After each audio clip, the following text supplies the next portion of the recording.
पढ़ाई में। उसके बाद अब एक साइक्लिक। तो हार्वर्ड ने क्या किया, अब इसी बेसिस पे, किसके बेसिस पे, फिशर प्रोजेक्शन के बेसिस पे इंट्रोड्यूस किया साइक्लिक स्ट्रक्चर। तो Harvard proposed cyclic,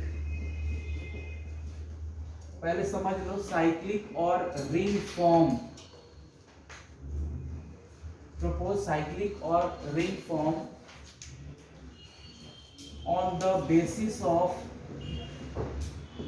on the basis of Fisher projection, on the basis of Fisher projection, on the basis of Fisher projection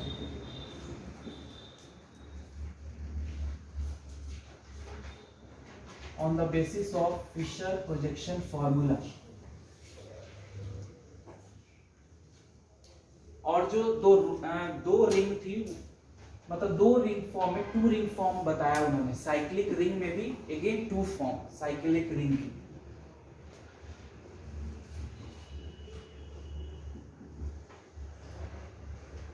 ऐसे लिख सकते हो, टू साइक्लिक और रिंग फॉर्म, दो साइक्लिक और रिंग फॉर्म होते हैं, बताया उन्होंने। एक को बोला पाइरानोज और दूसरे को बोला फ्यूरानोज। मतलब बताया कि कुछ कंपाउंड फ्यूरानोज रिंग फॉर्म में होंगे, उनका स्ट्रक्चर मैं कैसे लिखूंगा, फ्यूरानोज, और कुछ का पाइरानोज रिंग फॉर्म। मतलब propose the cyclic ring form. और साइक्लिक रिंग फॉर्म कितने हैं, टू टाइप के हैं। इस तरह से लिख लो और कंफ्यूजन हो रही है तो ये समझ में आ गया, प्रपोज साइक्लिक और ring form on the basis of Fischer projection formula. Two types of cyclic और रिंग फॉर्म आर प्रेजेंट। इस तरह से लिखो तो और क्लियर समझ में आएगा। तो टू टाइप्स ऑफ साइक्लिक और ring form are present. First is pyranose, second is furanose. Pyranose जो होगा ये इस तरह का होगा, इट इज हेक्सागोनल। हेक्सागोनल का मतलब क्या होता है, एंड इट इज पेंटागोनल। कौन, फ्यूरानोज। कैसे याद रखोगे, F for furanose, F for 5, और 5 से होता है ना पेंटागोनल, सराउंडेड बाय 5 साइड। तो फ्यूरानोज कैसा स्ट्रक्चर होगा, पेंटागोनल, और पाइरानोज हेक्सागोनल स्ट्रक्चर होगा। मतलब इस तरह का एक रिंग बनेगा, इस तरह का रिंग बनेगा। देखो 1 2 3 4 5 6 साइड हो गया, और इसके बीच में एक ऑक्सीजन रहता है। मतलब रिंग में 5 कार्बन होंगे। कैसे, ये है C1, यहाँ पे C2, यहाँ पे C3, यहाँ पे C4 और यहाँ पे C5। मतलब पाइरानोज रिंग फॉर्म में क्या होता है, 5 कार्बन होते हैं और एक ऑक्सीजन। समझ में आ रहा है। तो वो रिंग जिसमें 5 कार्बन हो और एक ऑक्सीजन, उसको क्या बोलेंगे, पाइरानोज रिंग फॉर्म। और किसी रिंग फॉर्म में ऐसे है ना, 1 1 2 3 4 5, पेंटागोनल हो गया। कितने कार्बन, 4 कार्बन, ऑक्सीजन कितना, 1 ऑक्सीजन।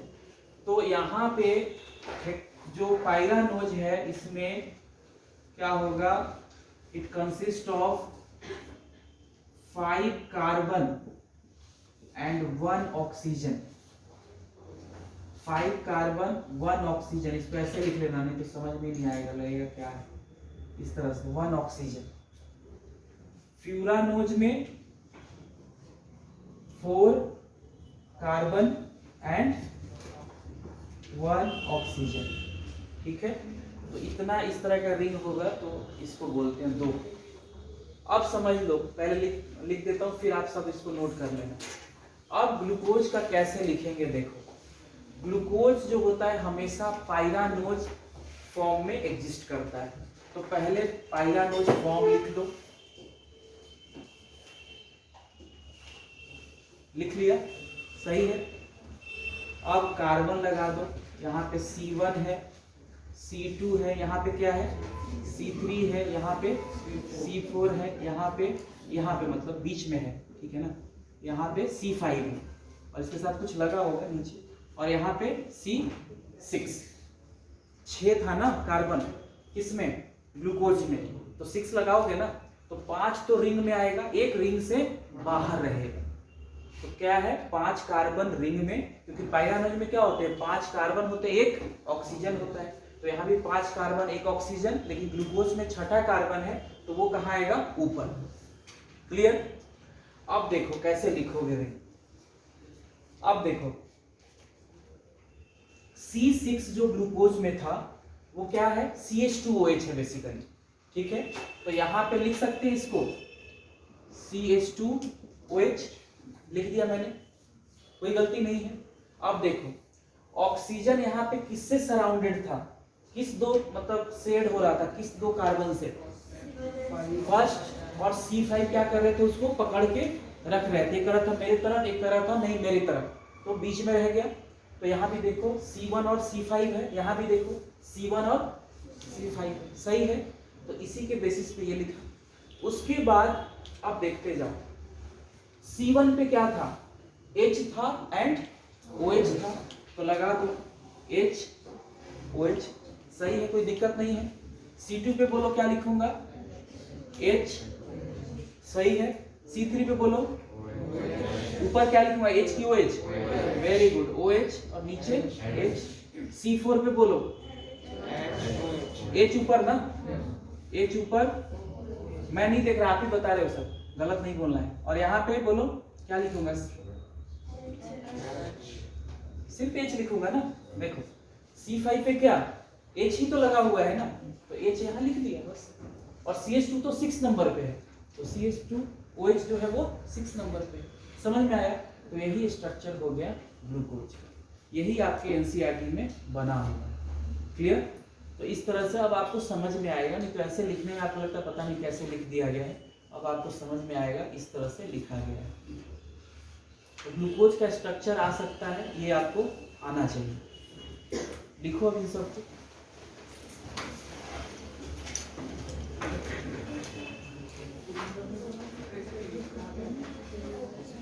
स्ट्रक्चर लिखने में आता है क्या,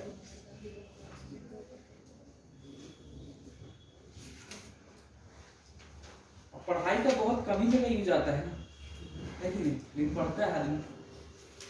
अब साइन थीटा कॉस थीटा कहाँ यूज होता है, कहीं नहीं यूज होता है। ज्यादा सा आप हिसाब से आप जोड़ना है या कुछ आप खरीदारी करने जा रहे हो तो सिंपल मैथ से भी जोड़ लो, लेकिन सारे लोग पढ़ते रहते हैं sine square theta plus cos square theta equal to 1, है कि नहीं। तो वही बात है, यूज बस लिखने में आएगा।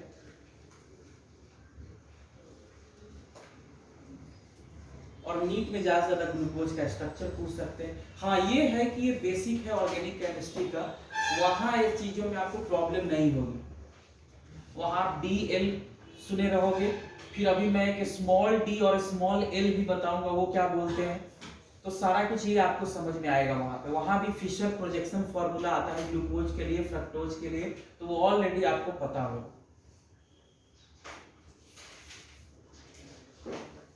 तो समझो ये ऑर्गेनिक केमिस्ट्री आप पढ़ रहे हो, काइरल कार्बन एटम भी आएगा वहां पे। बायो में इन सब का यूज कहीं नहीं है, लेकिन बस ओवरलैपिंग टॉपिक है, इस कारण से सब दिया मिल जाएगा आपको बुक्स में। हाँ ये फायदा है कि अब आपको स्ट्रक्चर समझ में आएगा ग्लूकोज का ऐसे क्यों लिख दिया हमने। ये NCERT में ग्लूकोज का स्ट्रक्चर बनाया हुआ है, जहाँ बहुत सारे डायग्राम दिए हुए हैं कंपाउंड्स के।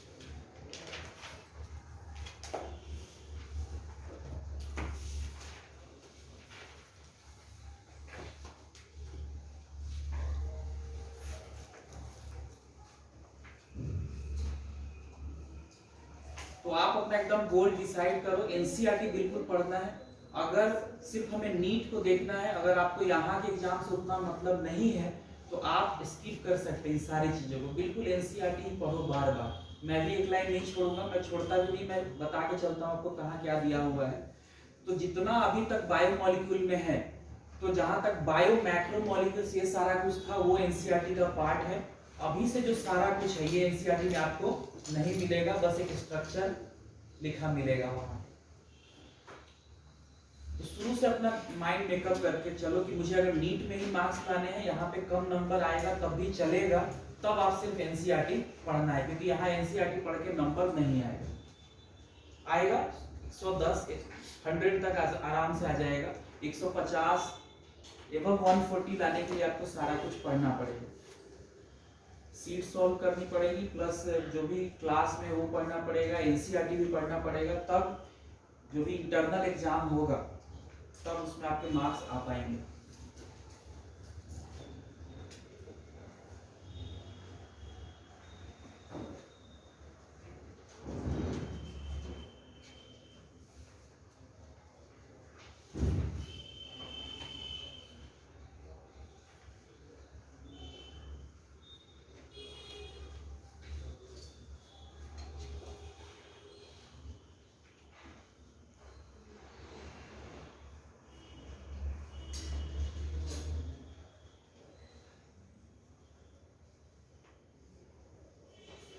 एक चीज और आप यहाँ पे ऐड कर सकते हो, ये जो कंसेप्ट इनको आया था, कहाँ से आया था, हार्वर्ड को, एक कंपाउंड ऑलरेडी नेचर में एग्जिस्ट करता है, उसका भी स्ट्रक्चर इसी तरह से है, यहाँ यहाँ डबल बॉन्ड होगा, और इस कंपाउंड को बोलते हैं हम पाइरन।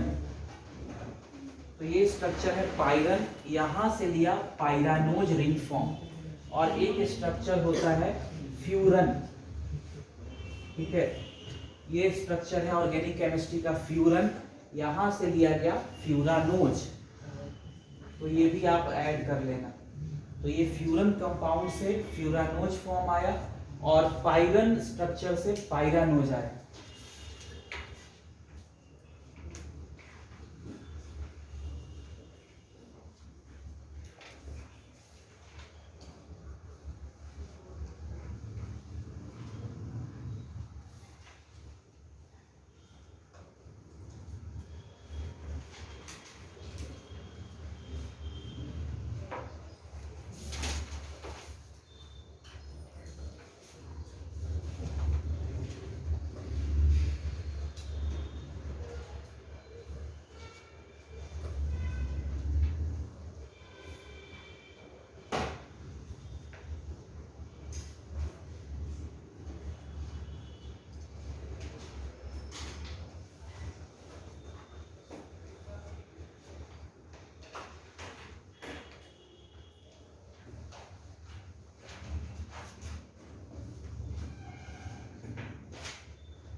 दो कंपाउंड है ऑर्गेनिक केमिस्ट्री में, देखो पाइरन एंड फ्यूरन, वहीं से रिंग आया है।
और लिखने के बाद इसका ट्राई करना स्ट्रक्चर, लिखने का साइक्लिक स्ट्रक्चर इसका पेंटोज शुगर है, दैट इज राइबोज। इसका मैं स्ट्रेट वाला लिख रहा हूँ, ओपन मतलब ओपन चेन स्ट्रक्चर लिख रहा हूँ, आप साइक्लिक वाला लिखना राइबोज का। Ribose is a pentose sugar, इसका फॉर्मूला होता है C5H10O5, ठीक है। तो C5H10O5, इसका मैं स्ट्रेट वाला लिख रहा हूँ, ओपन चेन सॉरी।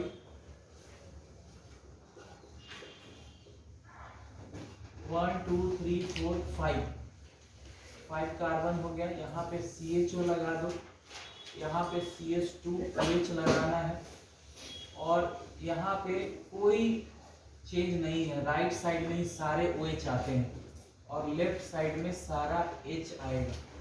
तो इसका आप साइक्लिक स्ट्रक्चर ड्रॉ करना ये लिखने के बाद, ठीक है ना।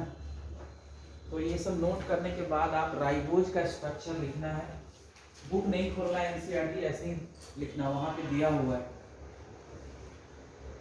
ट्राई करना लिखने की राइबोज।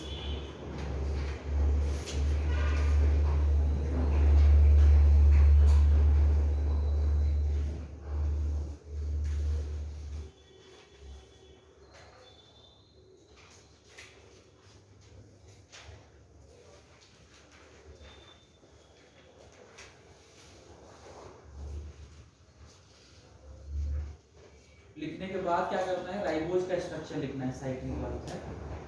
लिख लिया?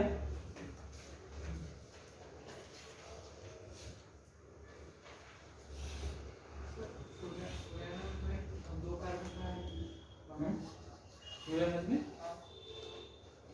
तो वो अलग अलग के लिए होता है, ग्लूकोज के लिए नहीं है उसका स्ट्रक्चर फ्यूरानोज में। मतलब कुछ फ्यूरानोज फॉर्म में होंगे, कुछ पाइरानोज फॉर्म में होंगे, सबका सबके लिए नहीं है स्ट्रक्चर। मतलब दो फॉर्म होता है और उसमें कुछ फ्यूरानोज होंगे, कुछ पाइरानोज फॉर्म में होंगे। जैसे राइबोज है तो वो फ्यूरानोज फॉर्म में होगा, ठीक है। तो राइबोज का लिखना तो उसमें फ्यूरानोज रिंग बनाना, वो बनाओगे तो गड़बड़ हो जाएगा, ठीक है ना। तो राइबोज में फ्यूरानोज बनेगा, राइबोज में फ्यूरानोज रिंग बनाना, उसके बाद आपको स्ट्रक्चर लिखना है।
गुड।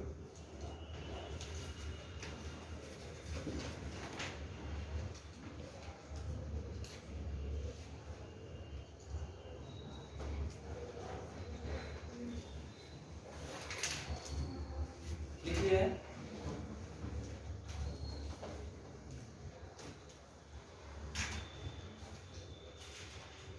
सही है, वेरी गुड।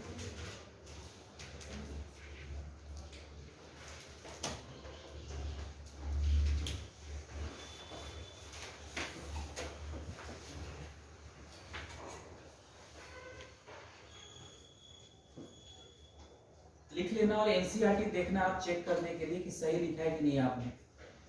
एनसीईआरटी में दिया हुआ है स्ट्रक्चर, सिर्फ उन्होंने एच नहीं लगाया हुआ।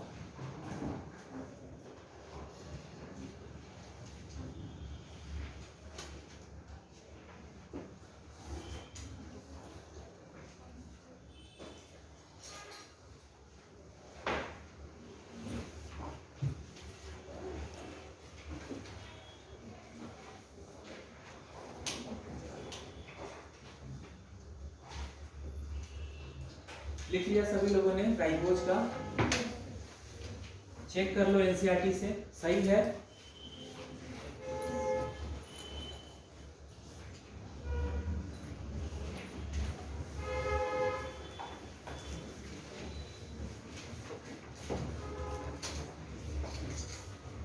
उसमें सिर्फ एनसीईआरटी ने हाइड्रोजन नहीं लगाया हुआ, ठीक है ना? जहाँ पे ये है इधर है प्राइमरी।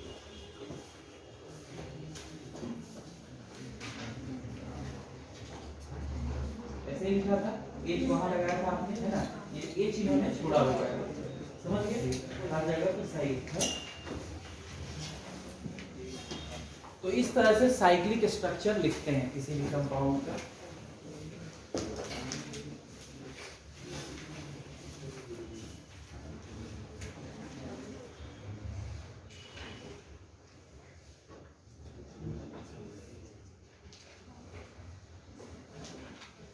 इसी में देखो एक चीज और आपको मिलेगी, कहीं लिखा होता है डी स्मॉल डी और इसके साथ लिखते हैं प्लस साइन, और एक लिखा होगा स्मॉल एल और माइनस साइन। इसका क्या मतलब होता है? देखो कैपिटल डी एल तो समझ लिया आपने, वो देखते हैं हम C5 के लॉन्ग OH कहाँ है? राइट साइड में है तो D, लेफ्ट साइड में है तो L। स्मॉल डी और स्मॉल एल का क्या मतलब है?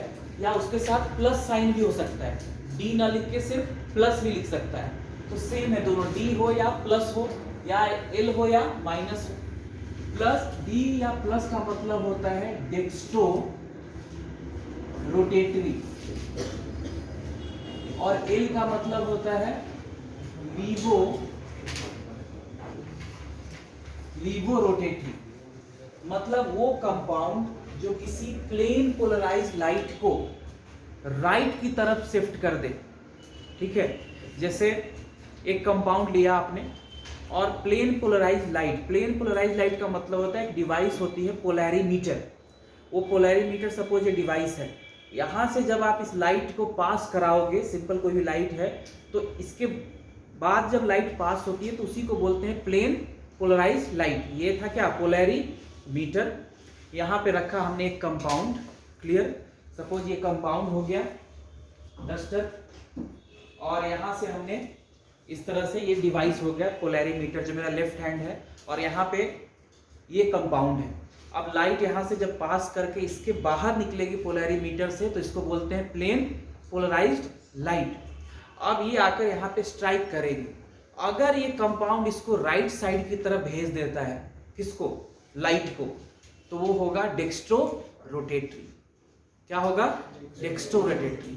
और अगर कोई कंपाउंड इस प्लेन पोलराइज लाइट को लेफ्ट की तरफ भेज देता है, टर्न कर देता है, तो उसको बोलेंगे लीवो रोटेटरी।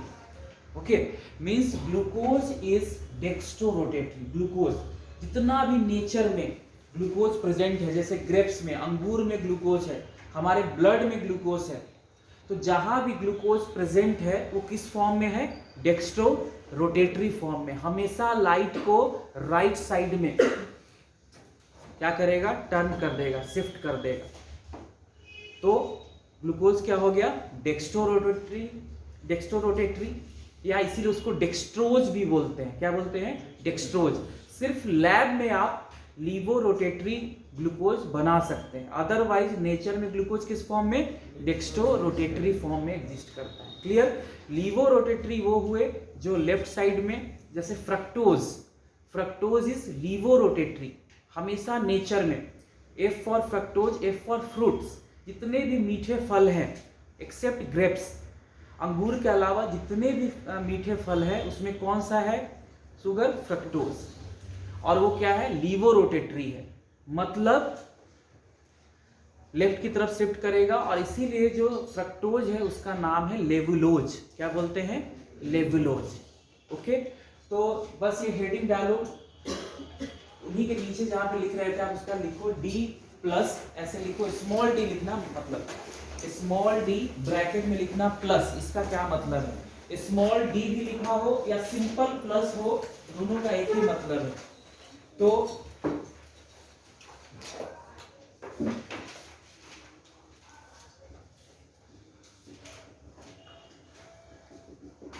इसमें लिख लेना, डेक्स्ट्रो रोटेटरी में लिखना, when a plane polarized light, when a plane polarized light, when a plane polarized light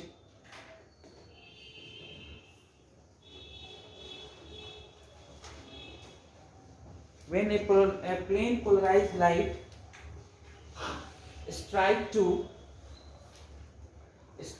a compound, strike to a compound, and the compound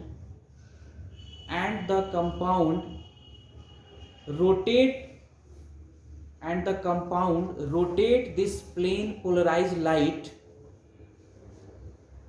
and when this compound इस तरह से, and the compound rotates the plane polarized light to right,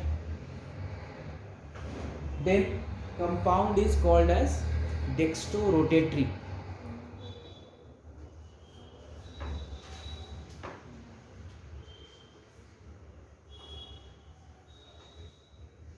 When any compound strike on, when plane polarized light strike on compound and the compound rotates the plane polarized light to right or right hand side, then compound is dextrorotatory. And vice versa, मतलब उल्टा हो जाएगा, अगर any compound, levorotatory में ऐसे लिख लेना, when any compound, levorotatory में लिख लो, when any compound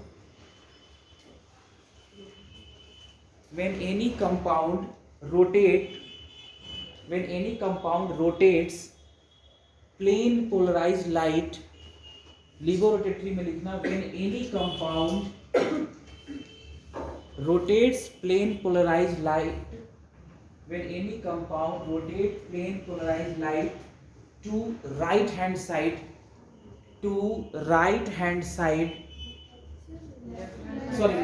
left to left, when any compound rotates plane polarized light to left hand side or left, then it is levorotatory.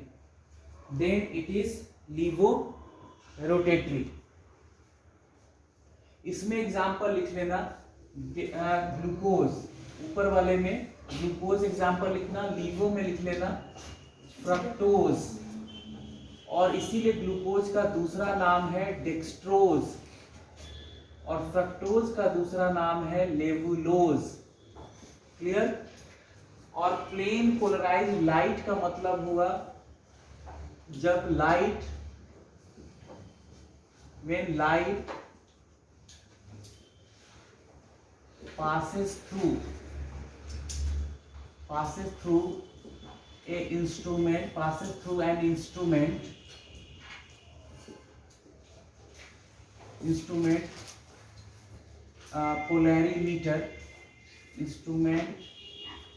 polarimeter,